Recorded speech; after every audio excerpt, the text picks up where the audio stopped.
Personal na sinubukan ni Police Regional Office Mimaropa Regional Director Police Brigadier General Roel Cuevas Rodolfo ang high-speed tactical watercraft ng PNP Maritime Group sa karagatang sakop ng Romblon.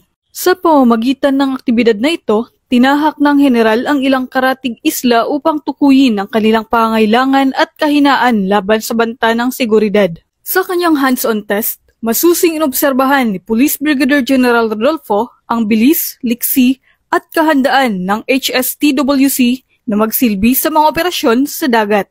Ayon sa kanya, ang hakbang na ito ay bahagi ng mas pinaigting na pagsisikap ng PNP na tiyakin ang seguridad sa mga vital installations at iba pang lugar na tinuturing na kritikal, alinsunod sa 7-point agenda ng Acting Chief PNP Police Lieutenant General Jose Melencio Sr. Tates Jr. Bukod sa pagsusuri sa kagamitan, natukoy din ng opisyal ang mga posibleng stratehikong pantalan na maaaring magsilbing jump-off point para sa mas mabilis na deployment ng tropa sa tuwing may operasyon.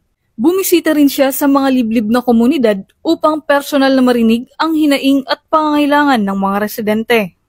Hindi lang ito basta test run, kundi patunay na kaya at handa nating marating ang pinakamalayong isla, sapagkat kasing halaga ng nasa kalupaan ang kanilang kaligtasan.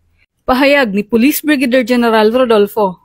Dagdag pa niya, mas magiging epesyente ang serbisyo ng pulisya kung maayos na matutukoy ang tamang stratehiya sa operasyon.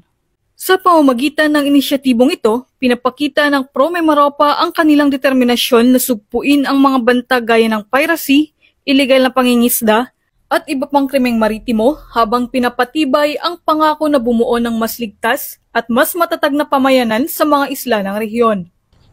Mula dito sa Home of the Police Eco Warriors, Calapan City, Oriental, Mindoro, ako ang inyong PNN correspondent, Patrolwoman Desiree Padilla, alagad ng batas, tagataguyod ng Balitang Pulis.